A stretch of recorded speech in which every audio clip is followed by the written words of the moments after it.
Daniel, capítulo 2. A partir do versículo 1, gostaria de ler todo esse texto com vocês, mas como ele é muito extenso, capítulo 2, vamos nos ater apenas a alguns versículos. Tem uma palavra muito abençoada de Deus para nós dentro desse texto de Daniel. Bem? Capítulo 2, versículos de 1 a 6, primeiramente. No segundo ano do seu reinado, Nabucodonosor teve sonhos. Isso lhe perturbou muito o espírito e ele perdeu o sono. Então o rei mandou chamar os magos, os adivinhos, os feiticeiros e os astrólogos, para que lhe dissessem os seus sonhos. Eles vieram e se apresentaram diante do rei. E o rei lhes disse: tive um sonho e estou aflito para saber o que significa. Os astrólogos disseram ao rei em aramaico: ó rei, vive eternamente. Conta o sonho a teus servos e daremos a interpretação. O rei lhes respondeu: este é o meu decreto. Se não me contardes o sonho e a sua interpretação, sereis despedaçados e as vossas casas se tornarão um monte de entulho. Mas se me revelardes o sonho e a sua interpretação, recebereis de mim presentes, recompensas e grande honra. Portanto, dizei-me o sonho e a sua interpretação. Versículos 10, 11 e 12. Os astrólogos responderam diante do rei: não há ninguém sobre a terra que possa cumprir a determinação do rei. Nem o rei, por grande e poderoso que fosse, jamais exigiu de um mago, adivinho ou astrólogo algo parecido com isso. O que o rei exige é difícil, ninguém é capaz de declará-lo ao rei, senão os deuses, que não moram junto com os mortais. Então o rei se irou muito e se enfureceu e ordenou que matassem todos os sábios da Babilônia. Versículo 14 em diante. Quando Arioque, capitão da guarda real, saiu para matar os sábios da Babilônia, Daniel se dirigiu a ele de modo sensato e prudente. Ele disse a Arioque, oficial do rei: por que o decreto do rei é tão urgente? Então Arioque explicou o caso a Daniel. Diante disso, Daniel se apresentou ao rei e pediu que lhe desse um prazo para revelar ao rei a interpretação. Então Daniel voltou para casa e contou o caso a seus companheiros Ananias, Misael e Azarias, para que pedissem misericórdia ao Deus do céu sobre aquele mistério, a fim de que Daniel e seus companheiros não fossem mortos juntamente com os outros sábios da Babilônia. Então o mistério foi revelado a Daniel numa visão de noite. Daniel louvou o Deus do céu. Versículos 47 e 49 a 49. O rei respondeu a Daniel: verdadeiramente o vosso Deus é Deus dos deuses, e o Senhor dos reis, e o revelador dos mistérios, pois pudeste revelar este mistério. Então o rei exaltou Daniel, e lhe deu muitos presentes especiais, e o pôs por governador de toda a província da Babilônia, e também o fez chefe principal de todos os sábios da Babilônia. A pedido de Daniel, o rei nomeou Sadraque, Mesaque e Abdenego como superintendentes dos negócios da província da Babilônia, mas Daniel permaneceu na corte real. Amém. Através do capítulo 2 do livro de Daniel, Deus revela a maneira maravilhosa como ele opera a sua soberania sobre os governos mundiais e também a destruição dos megalomaníacos impérios e o estabelecimento do reino de Deus. Dentro desse texto do capítulo 2, nós conseguimos enxergar de uma maneira abrangente essa teologia. E no contexto, a Babilônia, ela era o centro do mundo.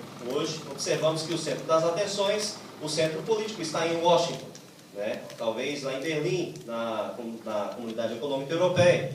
E o centro econômico se localiza lá na cidade de Nova York, em Wall Street. Mas nós observamos que nessa época, especificamente no momento em que o governo da Babilônia estava se expandindo sobre todo o crescente fértil, aquela região da antiga Mesopotâmia, Nabucodonosor, ele era rei dos reis, rei de reis. E as glórias da Babilônia atingem o seu apogeu, ao seu ponto principal, o seu ápice. E de repente o sonho do rei ele tira não apenas o seu sono, mas ele tira a sua paz. Porque ele estava considerando-se a pessoa mais poderosa, mais rica, mais benquista, estava dentro do seu quarto, no lugar mais seguro de todo o seu império, cercado por soldados. Mas ali naquele cômodo, ele se sentiu inseguro, ele teve medo. E ele então foi atingido e abalado em sua segurança pessoal e em seu domínio. Ele pensa, existe alguém mais poderoso do que eu? E a resposta para Nabucodonosor era, sim, existe alguém mais poderoso do que você. Da mesma forma, para nós hoje, essa resposta é bem pertinente. Existe alguém que é mais poderoso do que nós? Existe alguém que é mais poderoso do que a nossa comunidade? Existe alguém que é mais poderoso do que os chefes de Estado da nossa atual conjuntura, do nosso sistema? Se existe. Existe alguém que está acima de todas as coisas. Este alguém é o nosso Deus. Essa resposta continua sendo a mesma. Sim, existe alguém que é superior e está acima de todas as coisas. Deus, Ele é soberano na história da humanidade. E como nós podemos compreender a soberania de Deus? Dentro desse texto, em todo o capítulo 2, nós vamos observar a soberania de Deus revelada. E também podemos aplicar para nós mesmos essa soberania. Muito importante estudarmos o caráter, a personalidade de Deus, para que nós possamos compreender quem nós devemos ser diante de Cristo Jesus. O Senhor nos comprou, nos remiu com o seu sangue, para que nós fôssemos feitos à imagem e semelhança daquele que nos redimiu, Cristo Jesus. Não apenas nos convocou para termos uma religião, estarmos inseridos em uma comunidade, mas Deus nos chamou para termos uma personalidade transformada. Depois do novo nascimento, aprendêssemos a ser conforme a imagem do seu Filho unigênito e primogênito, porque Ele é o primeiro de todos nós. Ele veio a este mundo, morreu por nossos pecados, e Ele serve de exemplo para que nós possamos seguir os seus passos, não somente o seu ato redentor, mas também os seus passos no que serve ao exemplo moral e à sua vida de santidade. Esse primeiro estágio de revelação da soberania de Deus, nós observamos no capítulo 2, versículo 1. Voltemos lá ao texto. Como Deus revela a sua soberania, o seu todo o poder aos sábios da Babilônia e principalmente ao rei da Babilônia, Nabucodonosor. Capítulo 2, versículo 1 nos diz, no segundo ano do seu reinado, Nabucodonosor teve sonhos. Isso lhe perturbou muito o espírito e ele perdeu o sono. O sonho lhe tirou o sono. No texto original, esse perturbou-se significa ser golpeado. É como se ele tivesse levado um soco de noite e tivesse acordado com um impacto que estava transformando a sua vida e abalando as suas emoções. Ele estava com medo, né? E após acordar, em seu espírito, ele sentiu-se ansioso, inseguro e amedrontado com o que poderia acontecer a ele e ao seu reino. Um sonho apenas lhe revelou a sua fragilidade.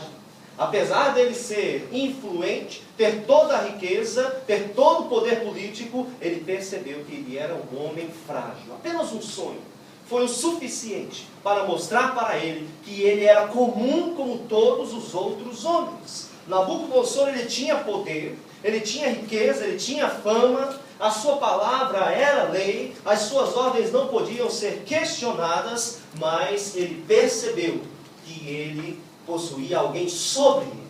Ele não era a pessoa que pensava ser. Deus estava sobre ele. Agora ele está abalado e ele se sente ameaçado. E com frequência, Deus também se revela a nós por meio de situações abaladoras. Quantas vezes nós pensamos na nossa trajetória que nós temos condições de andar sozinhos, né? Pensamos assim, não, teoricamente nós cremos que Deus está, Deus no controle. Eu creio que Deus é poderoso sobre todas as coisas. Mas muitas vezes nós agimos como se não pensássemos assim. Porque estamos resolvendo tudo, muitas vezes sem orar, né? Muitas vezes sem buscar a direção de Deus. Muitas vezes nós agimos na prática, esse é o grande problema talvez. do cristianismo do nosso tempo. Estou lendo um livro que tem me impactado muito. Chama-se Evangelho Atual, né? Autêntico ou sintético. Então ele fala acerca do cristianismo nos nossos dias. Isso tem me trazido uma reflexão muito grande, porque o que nós podemos observar na igreja hoje é que não existe aquela autenticidade de fé, mas existe uma fé sintética. O que significa isso? Significa que nós temos em teoria o cristianismo, sabemos que é o melhor, sabemos que é o certo, nós queremos seguir a Deus, sabemos que Deus existe, mas na prática nós vivemos de uma maneira diferente. Muitos vivem, eu não posso dizer que todos nós vivemos, eu não posso dizer que eu vivo porque seria um mentiroso, mas o que eu observo é que existem muitas pessoas que vivem um evangelho teórico, mas na prática não é cristão, age de uma outra maneira. Por que disso? O porquê disso? Nós precisamos criar essa conexão. E Deus muitas vezes faz com que situações perturbadoras, seja na nossa vida financeira, na nossa vida familiar, na vida emocional e tantas outras áreas, Ele permite que venham crises e grandes dificuldades para que nós percebamos que existe um Deus que está acima da nossa capacidade de resolução. Deus, Ele está acima dos nossos problemas.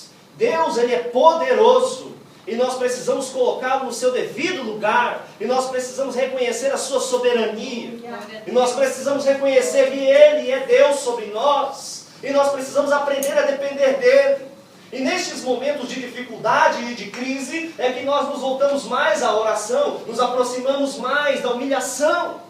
E Deus deseja isso, e Ele por isso estava abalando Nabucodonosor. Um sonho foi suficiente para deixá-lo emocionalmente abalado. Quantos não passaram por uma situação assim? Quando foi cercado de circunstâncias que não conseguiu resolver, e sentiu-se em um beco sem saída. Sabe por que isso acontece muitas vezes, irmão? Para que nós possamos entender que nós precisamos nos prostrar diante de Deus, nos humilharmos e reconhecermos que Ele é soberano. Não podemos viver um cristianismo teórico, mas nós precisamos viver um cristianismo prático, que muda as nossas atitudes, que muda o nosso pensamento, que muda a nossa prática, a nossa vida diária. Precisamos lutar por uma vida de santidade. Quando a Bíblia fala que Deus detesta e abomina o adultério, é porque abomina o adultério mesmo, irmãos. Não é simplesmente uma teoria. Ah, Deus detesta, olha, eu também detesto, mas... E aí vem mais. Aí Deus perdoa. Será que é assim? Não. Nós temos que lutar, irmãos. Temos que lutar por uma vida de santidade. Temos que lutar pelo Evangelho na prática. Se nós largarmos e vivemos somente na teoria, nós não vamos alcançar a vida eterna. E Deus, em sua misericórdia, Ele permite que aconteça muitas vezes o que aconteceu ao rei Nabucodonosor. Ele abala os nossos fundamentos. Glória a Deus. Aconteceu com Asaf, que ele viu a prosperidade dos ímpios. E esses ímpios, eles viviam melhor do que os justos.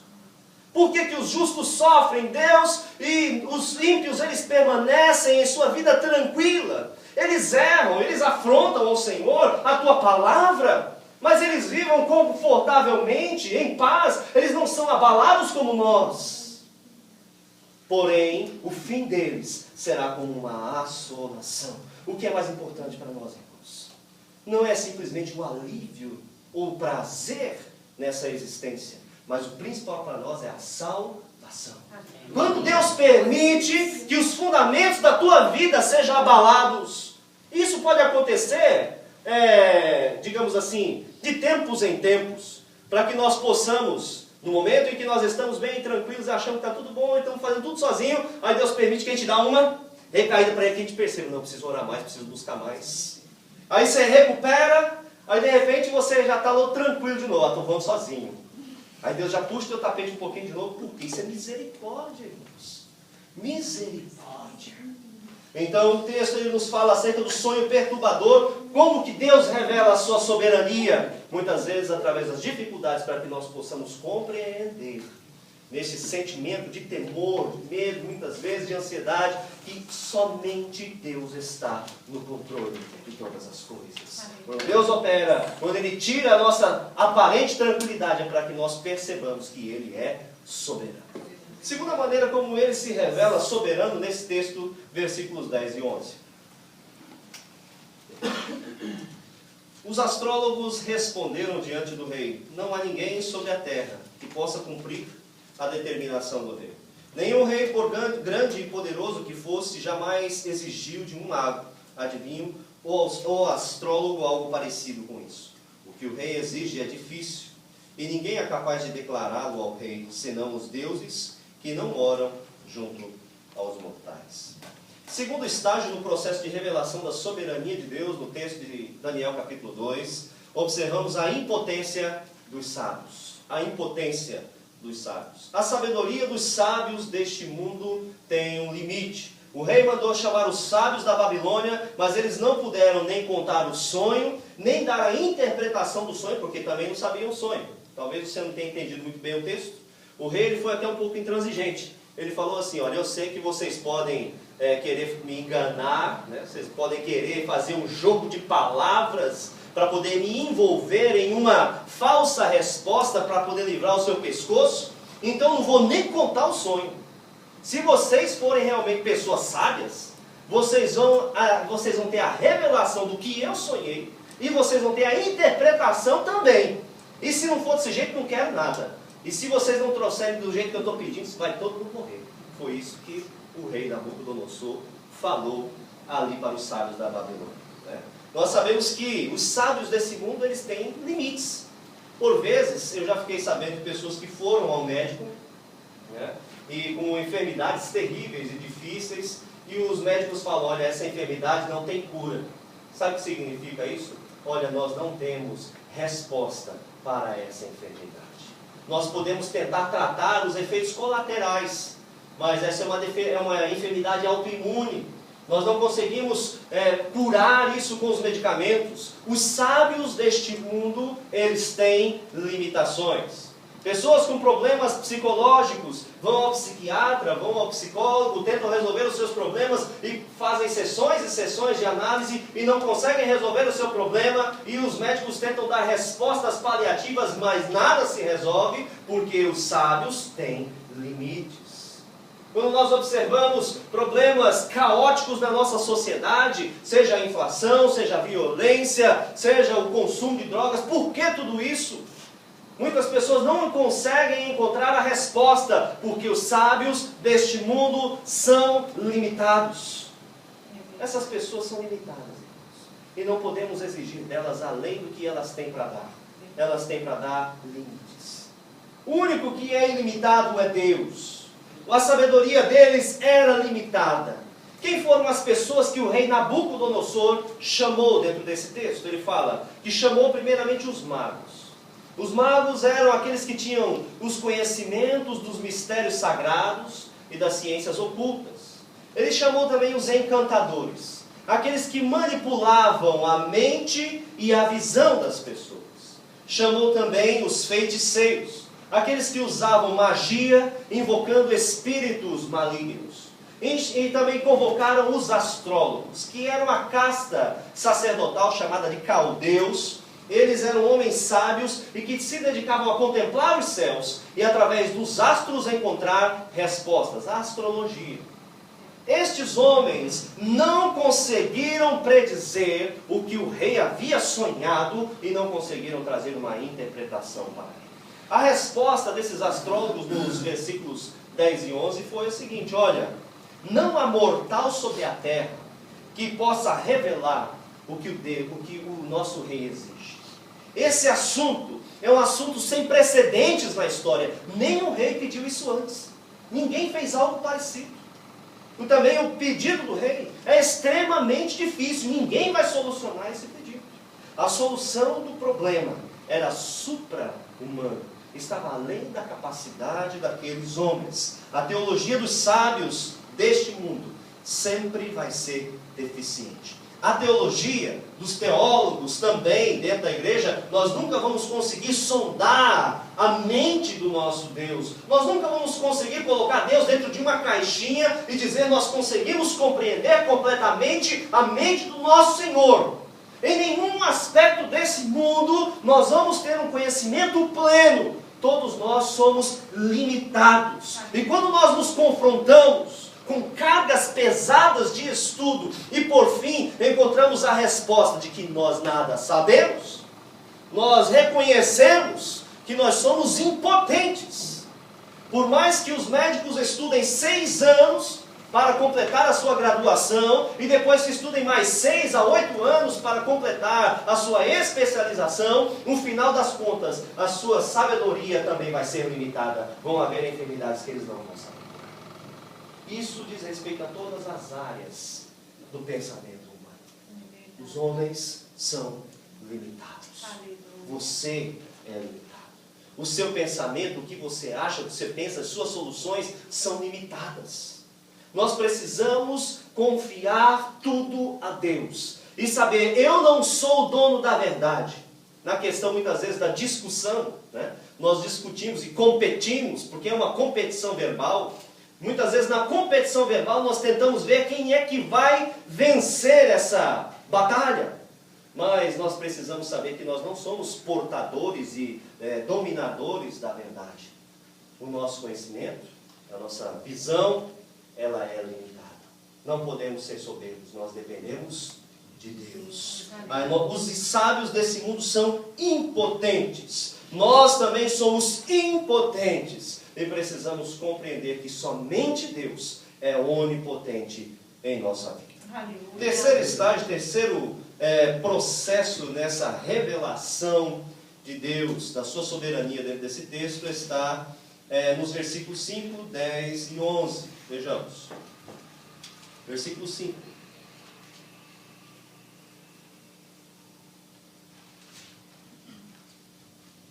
O rei lhes respondeu: este é o meu decreto. Se não me contardes o sonho e a sua interpretação, sereis despedaçados e as vossas casas se tornarão um monte de entulho. Versículos 10 e 11, eu já li anteriormente, ele fala também sobre isso, que eles falaram que não tinham condições de responder e que o rei pede é muito difícil. Observamos aqui a ineficácia da prepotência humana. A ineficácia da prepotência humana.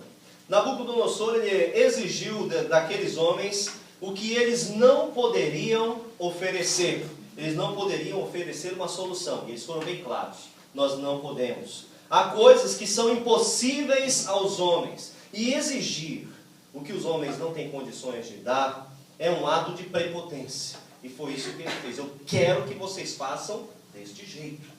Foi um ato de prepotência. Os magos da Babilônia não tinham a sua própria limitação e não tinham a resposta para Nabucodonosor.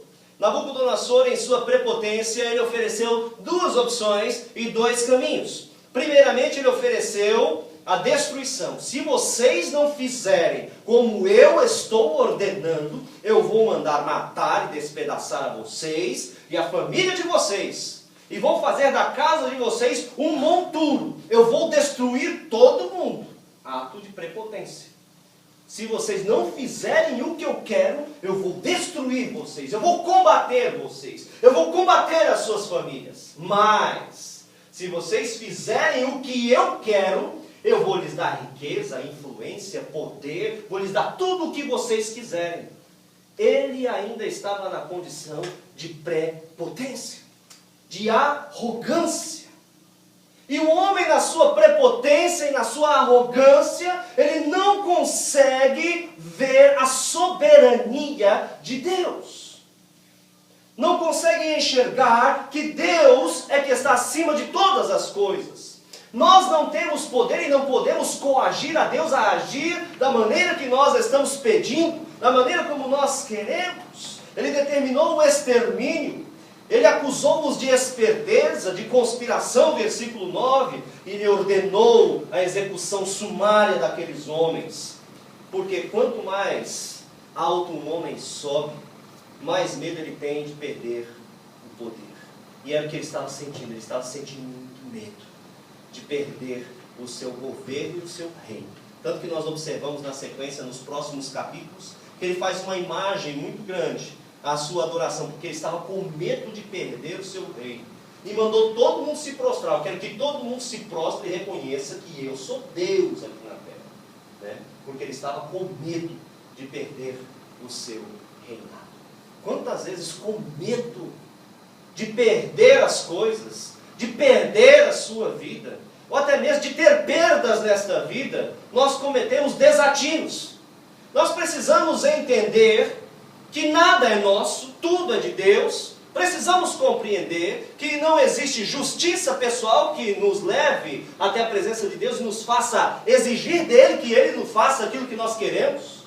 Nós não podemos ser orgulhosos, nós precisamos ter temor, nós precisamos ter humildade e humilhação diante do Senhor. Esse texto ele nos mostra que o poder, a riqueza e a fama, ele não trazem segurança. Irmãos, não é você ter uma conta bancária recheada, não é você pensar, eu vou resolver esses e esses e esses problemas, depois que eu eliminar os problemas eu vou ter paz. Quem que já não pensou isso? Quem que já não projetou a sua vida? Eu vou fazer um projeto de vida para 10 anos. Daqui a 10 anos eu já vou comprar uma casa, vou pagar minha aposentadoria, né? Eu vou fazer um projeto para quando eu chegar na minha velhice eu estar em paz. Quem que fez isso? Acho que a maioria sempre projeta, né? A curto, médio prazo, a longo prazo também, mas você vai se decepcionar, sabe por quê? Vai chegar lá no fim do projeto e você vai descobrir que está faltando alguma coisa. E você vai descobrir que a segurança que você pensou que estava construindo não foi alcançada. Porque nós nunca vamos ter essa segurança. A segurança, irmãos, só vem de Deus. A segurança só vem em Deus. E outra, a segurança, o poder, a fama não satisfaz. Ser reconhecido não satisfaz. Ter dinheiro não satisfaz. Ter tranquilidade não satisfaz. Não satisfaz. A única coisa que preenche o nosso ser é a presença de Deus. O que Salomão falou? Ele teve tudo o que queria, ele foi o rei mais poderoso do seu tempo, não houve rei sábio como ele, e nem depois dele existiu. Salomão foi uma pessoa singular, porque ele se colocou em aliança diante de Deus, e o Senhor falou para ele, o que você quer que eu te darei? Ele escolheu não riquezas, nem fama, nem poder, nem que os seus inimigos fossem destruídos, mas ele pediu, dá-me sabedoria. Por isso, ele tocou o coração de Deus com algo que era essencial. Eu quero algo teu, Senhor, em mim. Eu quero um atributo do teu caráter em mim. Eu quero ser um pouco do que o Senhor é. E aquilo foi diferente de todos os pedidos que Deus talvez tenha recebido anteriormente. E Deus então falou, você vai ser tão sábio que não houve antes quem nem você e nem vai haver. E eu vou fazer você muito rico. Deus aprove a Deus fazer isso com Salomão. Mas a despeito da sua riqueza, a despeito da sua fama, a despeito de todos os prazeres que ele pôde se deleitar. Se você ler o texto de 1 Reis, você vai observar o luxo no qual Salomão vivia. Mas mesmo assim, no final da sua vida, texto de Eclesiastes, ele fala vaidade. Tudo é vaidade. Por quê? Não satisfaz. Somente satisfaz a vida em Deus. Arrogância, orgulho, prepotência, riquezas, isso não traz nada. Isso é ineficaz para a nossa felicidade. Nós continuamos dependendo de Deus. Deus revela a sua soberania por meio da nossa capacidade de entender que nós somos ineficazes no nosso orgulho e na nossa capacidade inerente. Quarto estágio do processo de revelação da soberania de Deus. Versículos 16, 17 e 18 do capítulo 2. Diante disso, Daniel se apresentou ao rei e pediu que lhe desse um prazo para revelar ao rei a interpretação. Então Daniel voltou para casa e contou o caso a seus companheiros, Ananias, Misael e Azarias, para que pedissem misericórdia ao Deus do céu sobre aquele mistério, a fim de que Daniel e seus companheiros não fossem mortos juntamente com os outros sábios da Babilônia. Então o mistério foi revelado a Daniel, numa visão de noite. Daniel louvou o Deus do céu.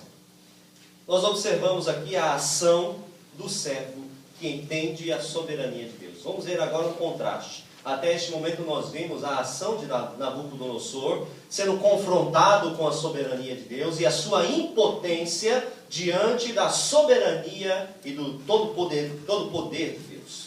Mas nós observamos agora a outra face da moeda, que seria a ação da pessoa que realmente conhece e sabe que Deus é soberano e age de acordo com essa soberania. Daniel, primeiramente no versículo 16, ele vai pedir um tempo ao rei. Ele vai pedir um tempo. Daniel tem essa iniciativa, mas ao mesmo tempo ele tem ousadia, porque não eram todas as pessoas que compareciam perante o rei Nabucodonosor. Ele teve coragem. Talvez até aquele momento ele não tenha tido nenhuma audiência especial com o rei. Ele era um exilado, mas mesmo assim ele falou, deixa eu ir falar com o rei. Primeira vez, eu vou lá falar com o rei e eu vou pedir para ele me dar um tempo, porque eu vou orar para que Deus possa responder. Ele teve ousadia, ele teve iniciativa, e ele vai até o rei pedir um tempo. Ele não foge, ele não tenta fugir da execução, ele não tenta se esconder, ele não tenta enrolar o rei, ele reconhece a sua limitação e ele demonstra confiança na intervenção de Deus. Deus vai intervir nesse negócio. Eu creio que Deus vai responder. E às vezes nós precisamos, irmãos, pedir um tempo para que Deus possa solucionar os nossos problemas. Não é do dia para a noite que Deus vai resolver o seu problema. Nós precisamos dar tempo a Deus para Ele resolver. Precisamos dar tempo a Deus para Ele falar. Não é no momento em que nós começamos a orar que Deus vai responder. Não é no tempo que nós desejamos que Deus vai responder. A ansiedade fala alto, nós ficamos deprimidos, nós queremos que Deus fale alguma coisa, nós queremos que Deus resolva as nossas causas. Mas a fé não é bancária. Nós não podemos chegar até Deus e falar, eu quero que o Senhor faça e faça agora, porque eu estou ansioso, senão eu vou ficar doente, vou ficar aflito. Não! Nós não podemos, irmãos, nós temos que dar um tempo para que Deus faça conforme a sua vontade. Olha, dá um tempo, rei. Porque não vai ser agora que ele vai te responder, não. Mas ele vai responder. Dá um tempo, rei. Ele foi pedir um tempo. Segundo aspecto dessa submissão à soberania de Deus, no versículo 17, ele vai, Daniel, buscar os seus amigos e pede oração. Daniel não disse para o rei, ele não agiu da mesma forma que o rei. Ele não foi até o rei e disse assim, olha, rei, eu vou orar, porque eu sou servo de Deus, e Deus vai responder a minha oração. Ele não está falando nada disso. Olha, eu sou um super crente, e Deus vai falar comigo, e eu vou salvar todo mundo aqui. Ele não falou nada disso. Ele não falou dessa maneira. Como foi que ele falou? Ele falou assim, olha, eu vou orar. Mas ele foi aos seus amigos. E ele foi orar junto com seus amigos. Como é importante, irmãos, nós temos amigos de oração. É importante nós termos amigos. Olha só como é importante. Tem algumas verdades aqui nesse texto. É importante nós termos amigos. Tá? Se nós dissermos, não, tenho amigo, não. Não precisa de amigo. Precisamos de amigos. Nós precisamos de pessoas amigas. Precisamos sim. Nós precisamos de amigos para orar. Às vezes a gente tem amigo para comer, tem amigo para fazer bagunça, mas nós precisamos de amigo para orar. Nós precisamos de amigos de oração. Quando nós pedimos sinceramente aos irmãos da igreja, ore por mim, porque a oração de um justo muito pode em seus efeitos. E se nós desprezamos a oração, nós estamos desprezando o meio que Deus deu para que Ele responda às nossas necessidades dessa terra. Não podemos menosprezar a oração, não podemos menosprezar os amigos, nós não podemos menosprezar os círculos de oração, nós precisamos orar. E qual foi o centro da oração de Daniel? A oração de Daniel, ela foi canalizada a Deus. A oração daqueles homens foi canalizada a Deus. Olha, porque nós 3, 4 estamos orando, porque nós estamos agindo, vai acontecer alguma coisa. Não é um esforço comunitário, tá? Não é a concordância nossa, porque 2 ou 3 estão concordando. Olha, a oração não é antropocêntrica. O centro não é o homem. A oração, o centro é Deus. Eles foram buscar a solução em Deus. Ele pediu ao Rei dos Reis. Daniel compreendeu a importância disso, e os seus amigos também. Ele vai aos seus amigos, e eles oram juntos, e eles intercedem, e pedem para que Deus possa nos salvar daquela situação tão terrível. Nós precisamos buscar ajuda também, irmãos, nas pessoas certas. Olha, se você tem algum problema difícil na sua vida, não saia abrindo sua boca para falar para todo mundo. Entendeu? Porque o tolo, ele sai falando que é tolo. Nós precisamos falar para as pessoas certas. Ele saiu falando para todos os israelitas que estavam no exílio da Babilônia? Não. Nós não vemos Daniel colocando no jornal dos exilados: olha, o rei Nabucodonosor vai mandar matar todo mundo. Ele não fez isso. Ele foi contar para quem? Para 3 amigos. Nós precisamos entender que até mesmo dentro dos nossos problemas, nós precisamos saber para quem que nós vamos falar os nossos problemas. Com quem nós vamos compartilhar os nossos problemas. Para que haja solução e não se torne simplesmente uma manchete de jornal da fofoca. Né? Nós precisamos saber com quem nós vamos falar. E nas horas de crise, irmãos, nós precisamos pedir ajuda sim. Né? Vamos pedir ajuda sim, para que Deus possa intervir. Versículo 18. Outra ação desse servo de Deus que compreende a soberania do Senhor. Versículo 18. Para que pedissem misericórdia ao Deus dos céus sobre aquele mistério. Daniel, ele ora a quem? Ele ora ao Deus do céu. O nosso Deus está acima do céu. Ele está acima dos astros, da astrologia, da adivinhação, dos magos, dos encantadores. Ele está acima da sabedoria deste mundo. Ele está acima de todas as coisas. Primeiro, Daniel, ele foi buscar o Deus certo. Existem muitas pessoas que oram sinceramente, mas oram ao Deus errado. Né? Nós precisamos orar ao Deus certo.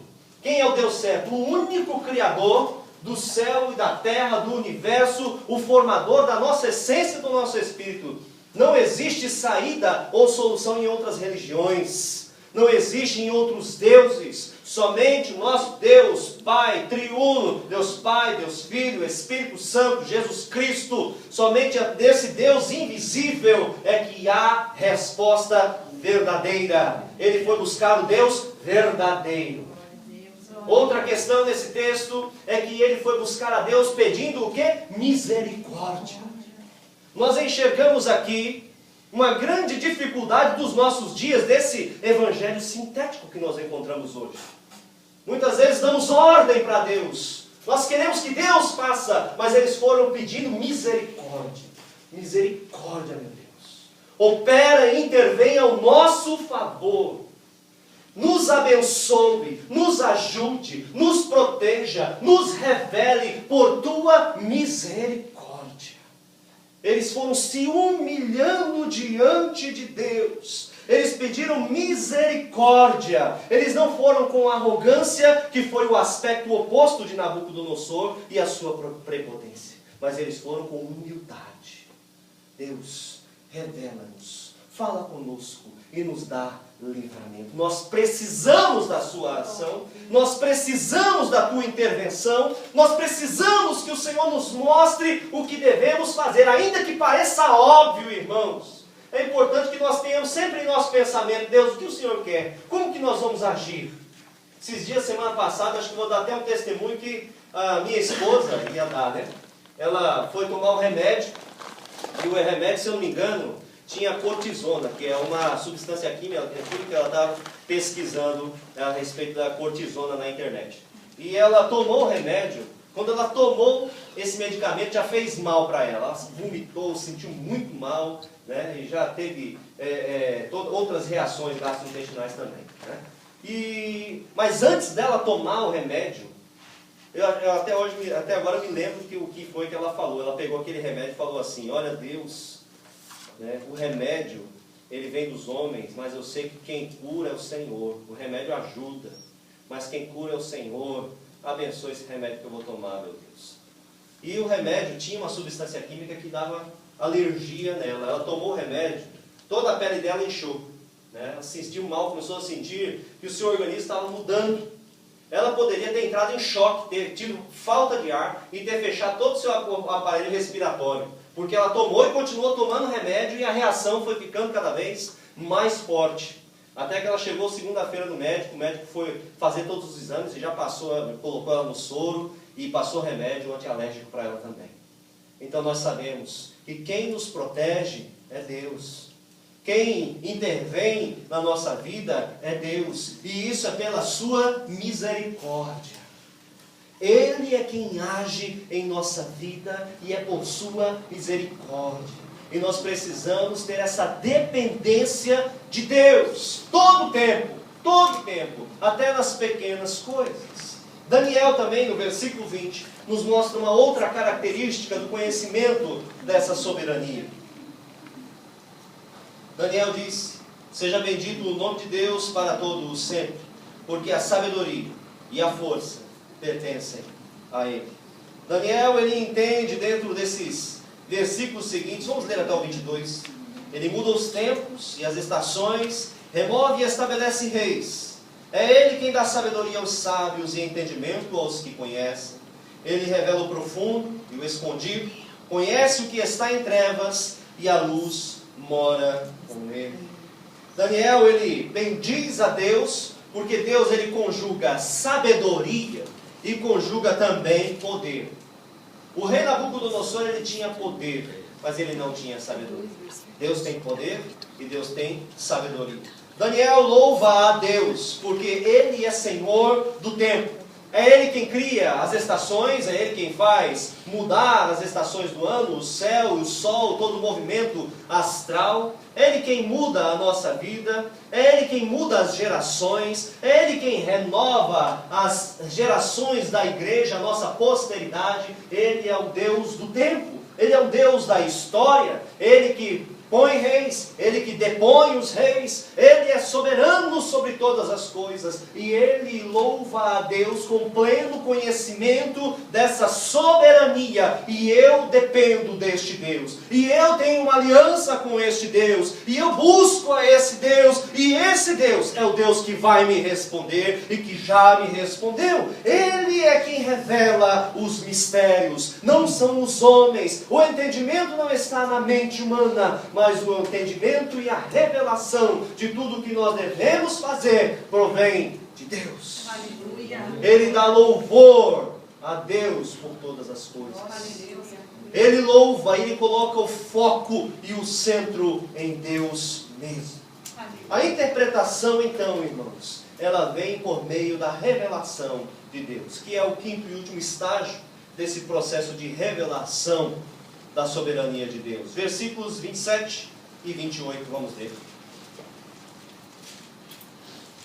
Na presença do rei, Daniel respondeu: o mistério que o rei exigiu, nem sábios, nem adivinhos, nem magos, nem prognosticadores lhe podem revelar. Mas há um Deus no céu que revela os mistérios. Ele revelou ao rei Nabucodonosor o que há de acontecer nos últimos dias. O sonho e as visões que tiveste quando estavas deitado são estes. E ali ele fala. Daniel, então, ele exalta a Deus e ele não exalta a si mesmo. O que o texto ele nos fala? Daniel respondeu: ninguém pode revelar. Versículo 28. Mas há um Deus no céu que revela os mistérios. Você vê que em nenhum momento dentro desses versículos, que são a composição da resposta de Daniel, existe o seu próprio nome. Em nenhum momento ele cita o seu próprio nome. Em todos os momentos ele cita a Deus. Há um Deus no céu que revela os mistérios. O meio pelo qual ele revelou esse mistério é irrelevante. Se foi por meio de Daniel, se foi por meio dos meus amigos, irrelevante. O que é importante é que ele revela. O que é importante é que ele fala. O que é importante é que ele domina. O que é importante é que ele existe. Isso é que é importante. E o importante é que eu dependo dele. E ele faz e opera a nosso favor. Aleluia. E mais uma vez nós encontramos o contraste. Versículo 25, o que nos diz? Então Arioque levou Daniel depressa à presença do rei e disse-lhe assim: achei entre os exilados de Judá um homem que revelará ao rei a interpretação. Mais uma vez nós encontramos a semelhança de Nabucodonosor, né? Todos os filhos psicológicos de Nabucodonosor ali, né? A mesma prepotência e a mesma centralidade humana nós encontramos no servo de Nabucodonosor. O que ele fala? Olha, ninguém encontrou resposta no teu reino não, viu? Olha, ninguém achou nada, mas eu achei, viu, rei? Eu sou o chefe da guarda, mas bem poderia ter um cargo mais elevado, né? Então eu achei a resposta. Eu trouxe aqui um exilado, né? E eu te trouxe aqui, rei, né? Então nós observamos a frase antropocêntrica e egocêntrica de Arioque. Olha, eu, Arioque, trouxe para você, rei, a resposta. Mas Daniel, ele mostra a sua postura de quem entende a soberania de Deus. A revelação veio para Daniel, não foi para Arioque.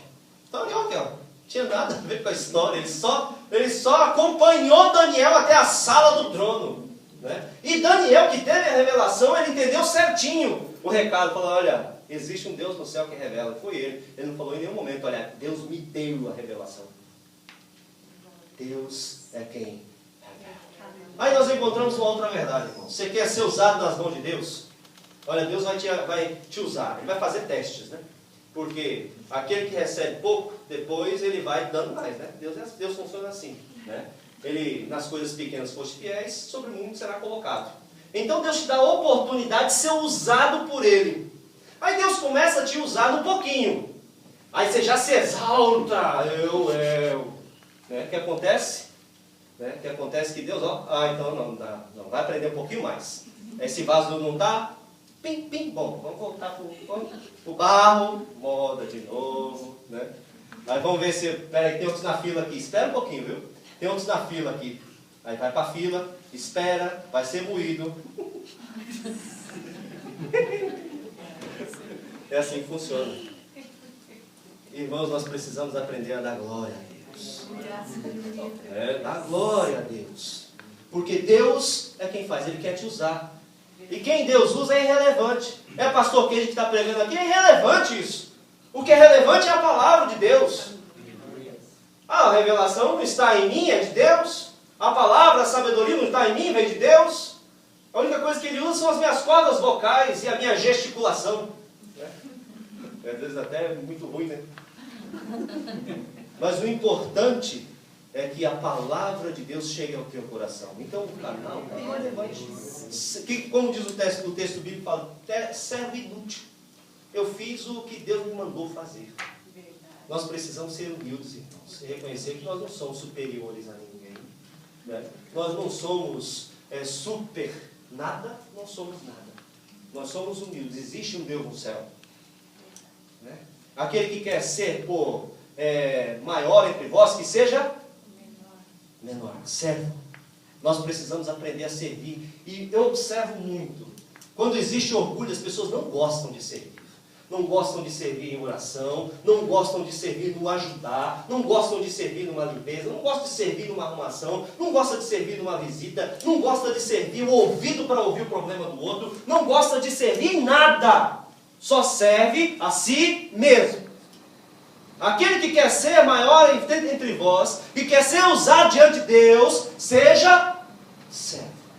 Aprenda a trabalhar, aprenda a servir. E aprenda a reconhecer que nós somos apenas servos e que só existe um Deus. Precisamos entender essa verdade. E ele entendeu muito bem. O centro não estava nele, mas estava no Deus do céu que revela os mistérios. E então Daniel começa a descrever aqui, nos versículos 31 a 36, ele descreveu exatamente o sonho, né? Olha só, o rei não falou nada, ele descreveu o sonho. Olha, tem uma estátua enorme, a cabeça de ouro, os braços e o peito de prata, e aí existem os lombos de bronze, as pernas de ferro, e os seus pés de ferro e de barro conjuntos. E aí já trouxe toda a revelação e a interpretação. O Deus te deu uma revelação histórica, profética para o futuro, Nabucodonosor. A cabeça de ouro é você, é o seu reino. Depois vão vir os medos e os persas, vão tomar conta do seu império, os medos e os persas, cada um dos dois braços, mas eles não vão ser tão gloriosos quanto você. Ouro, prata. Depois vão vir os gregos, que são os lombos. E eles são o bronze, também mais degradado moralmente. E eles são o ventre, o prazer, as filosofias, os ensinamentos mentais. E aí nós temos as pernas, Império Romano do Ocidente, do Oriente, um ferro que se enferruja. E na mistura de barro com o ferro se enferruja. E a degradação moral do Império Romano vai ser terrível. Mas vai vir uma pedra que não foi cortada por mãos humanas, e ela vai ser lançada aos pés desta estátua, e vai destruir e fazer um grande monturo, e o seu reino se estenderá por toda a terra. Ele trouxe a revelação do sonho, ele trouxe a interpretação, e pensou, e viu se o rei ficou satisfeito, aí que ele ficou com medo mesmo. Vixe, vai me destruir mesmo, é o que eu estava pensando, né? Aí o que ele fez? Ele fez uma estátua dele. Só que ele fez a estátua dessa vez, olha, não vai ter para ninguém. Não vai ter prata, não vai ter bronze, não vai ter ferro, vai ter só de ouro. Sou eu mesmo. A estátua do capítulo 3, 4. Né? Porque ele estava com medo de perder o seu império megalomaníaco. Né? Então Nabucodonosor ele foi confrontado, mas ao mesmo tempo ele foi quebrantado. Porque Deus também falou para ele, olha, você precisa, Nabucodonosor, ter uma transformação. Né? Ele precisava ser transformado. Né? O texto ele nos fala aqui que ele temeu, nos versículos finais aqui desse texto, vamos ver. Deixa eu ver aqui os versículos. 46 e 47. Então o rei Nabucodonosor caiu com o rosto em terra, e reverenciou Daniel e ordenou que lhe trouxessem uma oferta de cereal e incenso. O rei respondeu a Daniel, verdadeiramente o vosso Deus é Deus dos deuses e o Senhor dos reis e o revelador dos mistérios, pois pudeste revelar este mistério. Nós encontramos aqui duas verdades, irmãos. Ele entendeu que Deus é Deus. Ele entendeu que Deus é verdadeiro. Ele entendeu que existe um Deus sobre toda a humanidade, sobre o seu próprio poderio, digamos assim, estadista, né? Existia todo um poderio celestial que estava sobre ele. Ele entendeu isso. E ele se prostrou diante de Daniel, que era servo desse Deus. Ele reconheceu que esse Deus é um Deus que traz os mistérios e revela esses mistérios quando quer. Ele entendeu. Mas, na sequência desse texto, nós observamos que ele não mudou de atitude. Ele continuou uma pessoa desviada de Deus. É possível conhecer a Deus e ao mesmo tempo não andar com Deus? É possível sim. Nabucodonosor foi este exemplo. E quantas pessoas em nosso mundo hoje conhecem a Deus, sabem quem é Deus, conhecem a palavra de Deus, leem a Bíblia, né, já foram até a igreja, foram evangélicos durante um tempo, conhece os planos de Deus, a destruição, só vão ter dois caminhos, céu e inferno, sabe de tudo, mas não vive em conformidade com essa palavra, não assumem uma aliança com Deus, vem uma dificuldade, algo que simplesmente tira a sua paz, já coloca a culpa em Deus, porque Satanás coloca essas coisas na cabeça, e ele se desvia do caminho de Deus, fala, eu sei que Deus existe, mas Deus é bom, Deus vai dar um jeito. Irmão, não se engane com isso. Nabucodonosor, ele agiu dessa forma, olha, eu reconheço, se prostrou, colocou Daniel em uma posição ali de destaque, mas logo depois ele constrói uma estátua para que todos o adorem, e novamente manda dizer, quem não adorar vai morrer. Quem não me adorar vai morrer. E precisou que ele fosse transformado em uma pessoa louca. Observamos na sequência no texto de Daniel, que ele teve um pânico mental. Ele perdeu toda a consciência mental e ele teve uma espécie de doença que fazia com que ele achava que ele era um animal. E ele ia para o próprio campo comer e pastar junto com os animais. Depois Deus recuperou a consciência e aí então foi que ele se converteu. Ele falou, olha, nós temos que nos humilhar diante de Deus. Porque é Ele que dá a saúde, é Ele que tira. Ele que dá o poder, Ele que tira. E se Deus não tivesse me restituído, eu teria estado junto com aqueles animais e perecido totalmente. E depois o reino da Babilônia foi tirado da mão do seu neto. Mas até onde nós sabemos, Nabucodonosor, ele só teve uma conversão depois. Irmãos, o que nós podemos compreender disso? Não adianta nós simplesmente conhecermos a Deus. Nós precisamos nos submeter a Deus. Nós precisamos obedecer a Deus. Precisamos conhecer a sua palavra. Precisamos não pecar. Nós precisamos viver em santidade. Nós precisamos nos consagrar. Nós precisamos viver uma vida séria. Não podemos viver uma vida tranquila, achando que Deus é bonzinho, aquele pai de barba branca, e que vai dar um jeito de nos salvar, porque Ele nos ama. A teologia dos nossos dias ensina que Deus é amor, mas não enfatiza o outro lado, que existe a ira de Deus, e que existe o dia da vingança do nosso Deus, e que existe a necessidade de santidade e de busca de uma vida pura. Nós temos que fazer força, porque é com força que nós entramos por essa porta estreita. Aleluia. Precisamos viver em consonância com a palavra de Deus. E precisamos viver de uma maneira prática. Precisamos ter uma vida transformada. Daniel então revela a supremacia do reino de Cristo. Por quê? No final ele fala que todos os impérios desse mundo vão ser destruídos. E Deus vai encher toda a terra. Concluindo essa mensagem para nós tirarmos aplicações. Primeiramente, a palavra que Deus deu a Daniel foi infalível. Tudo se cumpriu. Tudo se cumpriu. Veio a Babilônia, depois veio os Medo-Persas, depois veio a Grécia, depois veio Roma, depois Jesus veio, depois ele implantou o reino de Deus. Todas as coisas aconteceram. Hoje são história, fatos ocorridos. Segundo, a história está nas mãos de Deus. Não são os estadistas, não é a economia que vai direcionar a nossa vida, uma sociedade. Deus é quem está no controle da história. No final desta história, o que nos ensina essa palavra é que Jesus Cristo triunfará. E se Ele triunfar, porque Ele vai triunfar, porque essa palavra não falha, aqueles que estiverem com Cristo também triunfarão. Também vencerão. E também serão livres da condenação. O reino de Cristo triunfará. E a semelhança do que aconteceu a Daniel e os seus amigos, seremos honrados. No dia do triunfo final do nosso Deus, nós seremos honrados se nós estivermos andando com Deus. Honra que vem para aqueles que servem ao Senhor. Conhecer a verdade não basta. É preciso ser transformado por esta verdade. Conhecer a Deus não é suficiente. Professar ser cristão não é suficiente. Precisamos viver em consonância com a palavra de Deus. E isso implica em esforço. Precisamos viver em concordância com os ensinamentos de Deus. O mundo existe em função de Deus.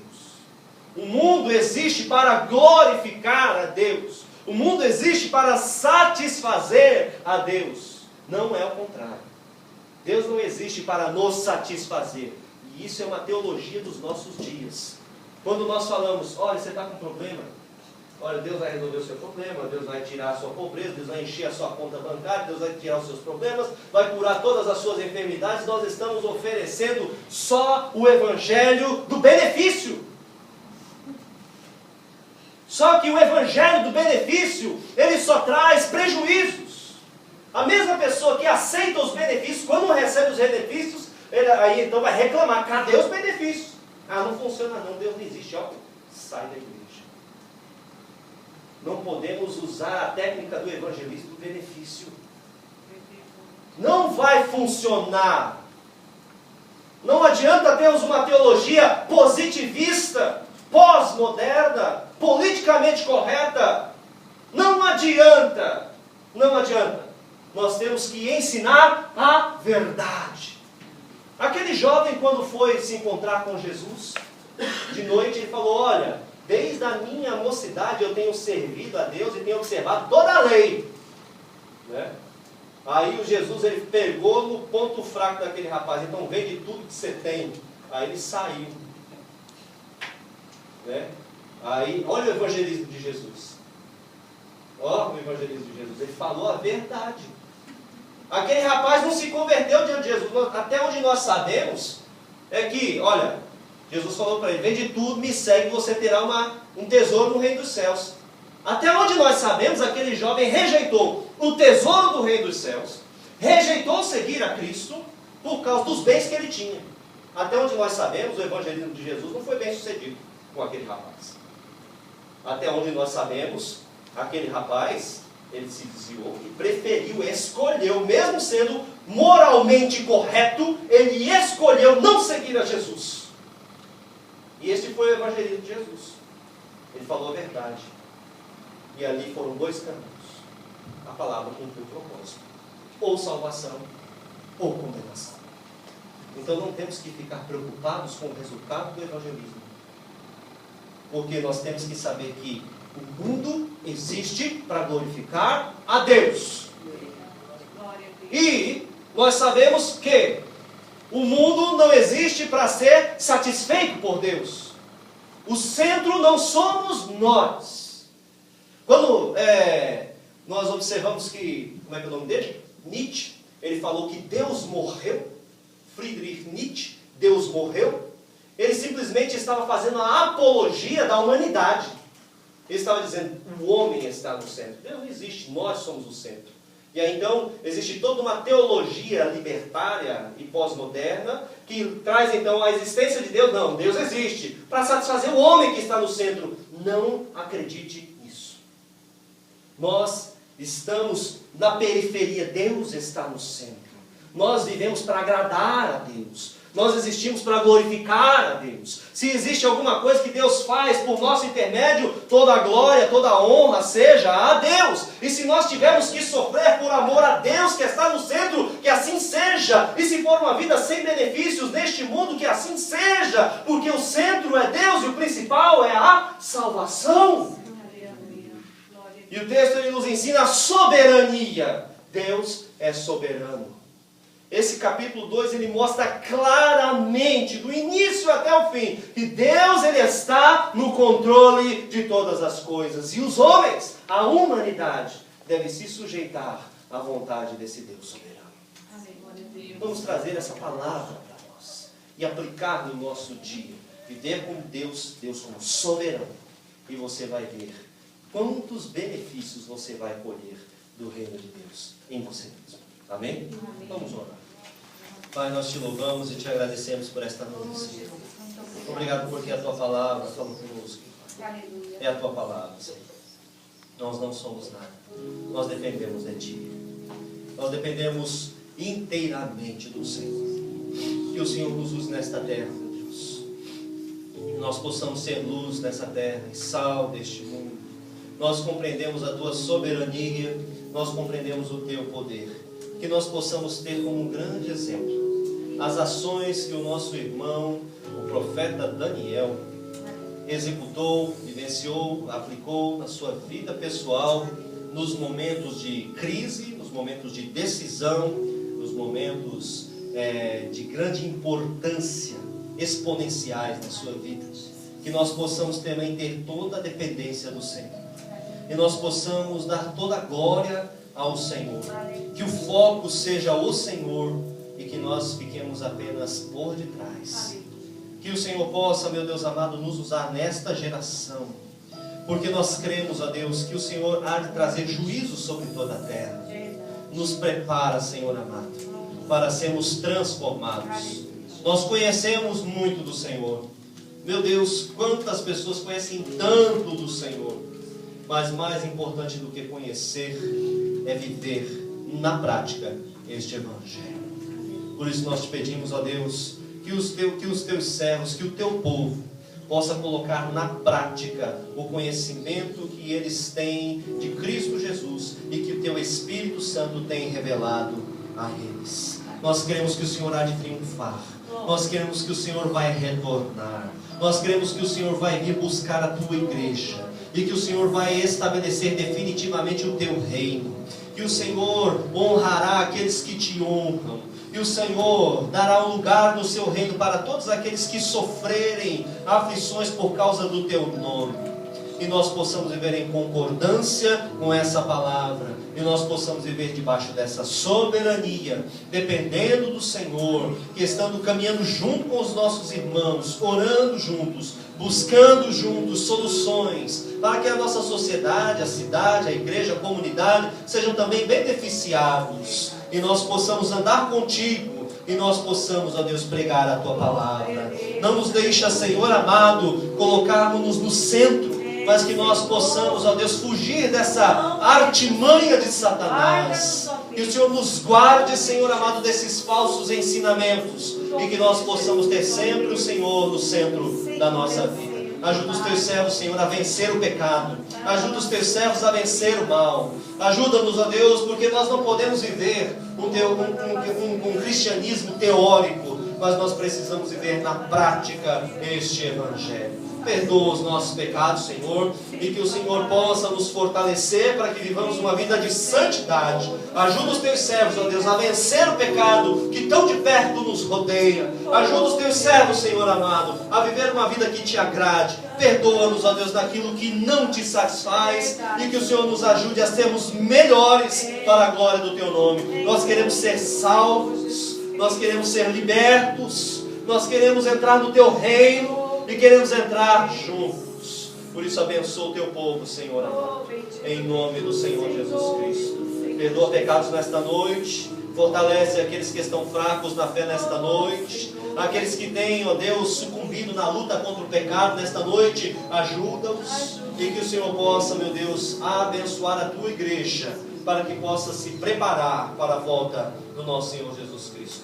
Muito obrigado por esta noite, Senhor, em nome do Senhor Jesus Cristo.